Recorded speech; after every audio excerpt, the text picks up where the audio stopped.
Армысыздар көрермен, каналыма тіркеліп, лайк басуды ұмытпаңыздар.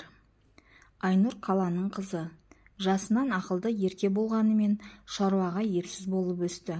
Көзінің қарашығындай болған жалғыз қызын анасы көп жұмсамай аялап мәпелеп өсірді. Алайда ақылды ана қызының жан дүниесінің жұтаң болмауын бірінші орынға қойып, оны жастайынан кітап оқуға баулыды. Зерделі де зерек, рухани жағынан толысқан ерке қыз бойжеткен соң өз бақытын ауылдан тапты. Ойдым жолдары бар, ұялы байланыс ұстамайтын, дұрыс ауыз суы да жоқ қияндағы ауылға Айнұр сүйген жігітімен қол ұстасып кете барды. Содан бері 5 жыл өтті. Келгелі бері ата-енесінің қабағын аңдып, солардың бабын табудан жалыққан емес. Қолынан көп нәрсе келмейтін ол алғашында бүлдіріп күйдіріп, жандырып жүріп, бәрін үйреніп алды. Сиыр сауа алмай көзін көгертті, ошаққа нан жабам деп қолын күйдірді. Қырық тесік қылып, еттің нанын жейді. Бірақ Айнұр жасыған жоқ. Қалайда бәрін үйренемін деп алға талпынды.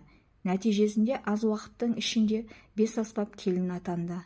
Қазір ол таңғы 5-те тұрып, 10 сиырды сауып өріске жібереді. Үйге келіп шай қайнатып, су жылатып қояды.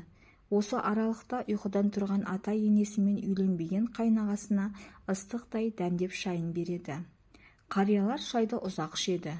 Жазғы күндері ауладағы ошаққа шай қайнатып, шоқтың шайын береді.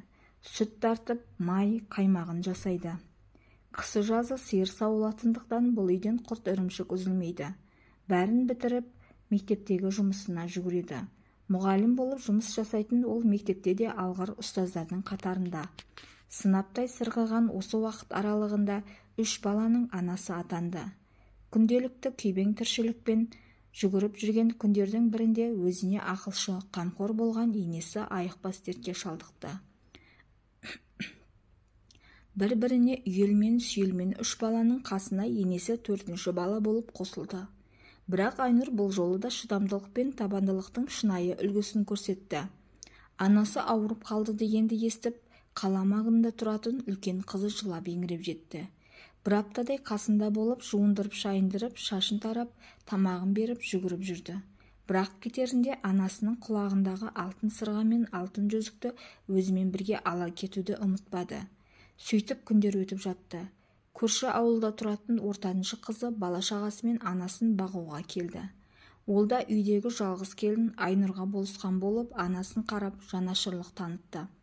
10 күндей жатқан соң ортаншы қызы да кетерінде анасының қобдишасын ақтарып, алтын күміс әшекейлерінің біразын өзімен алып кетті.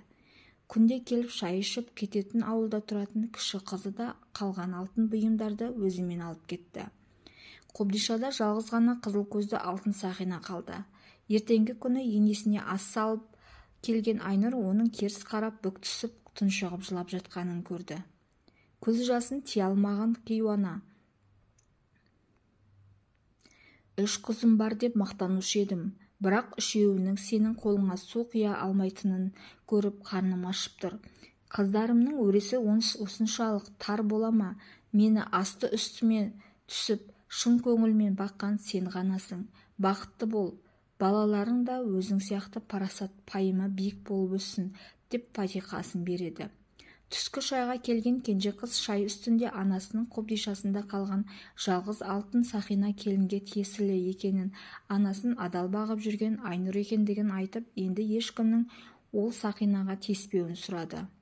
Жүзін төмен салған Айнұр: мен апамды алтын үшін бағып жүрген жоқпын. Бұл менің келіндік парызым. Ол кісі әлі жазылып кетеді. Бәрі Алланың қолында. Маған ол кісінің фатиқасы да жетеді, деп шай құймақ болып атасының кесесіне қол созған еді.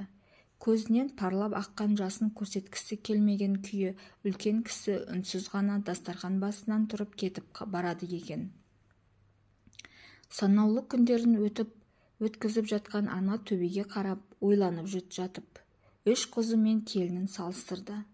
Бірден қолы қалт етсе шұқшиып кітап оқып отыратын келінінің ішкі жан дүниесінің мол қазынаға толы бай екенін осы кезге дейін аңғармай келіпті. Байқап қараса, қыздарын жалт-жұлт еткен жалтырақ дүниелерге құмар қылып тәрбиелеген өзі екен. Өзінің материалдық құндылықтарға ғана мән беріп, олардың рухани жұтаңдығын ескермегенін кеш түсінді. Былайғы тірлікте жалт-жұлт еткен дүние бірінші орында болғанмен, өмір мен өлімнің арасында жатқан адамға таза рух қана қажет екен.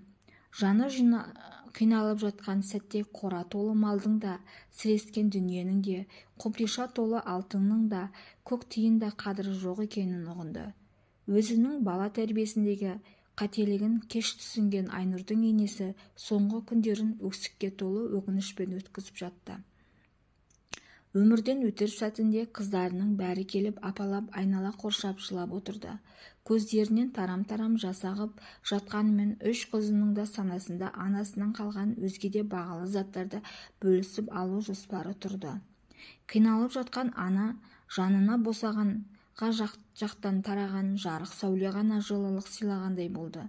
Дәл осы сәтте босағада тұрған жалғыз келіні ғана шын ниетімен енесінің екі дүние жамандық көрмеуін тілеп, өзі білетін Құран сүрелерін күбірлеп оқып отыр еді.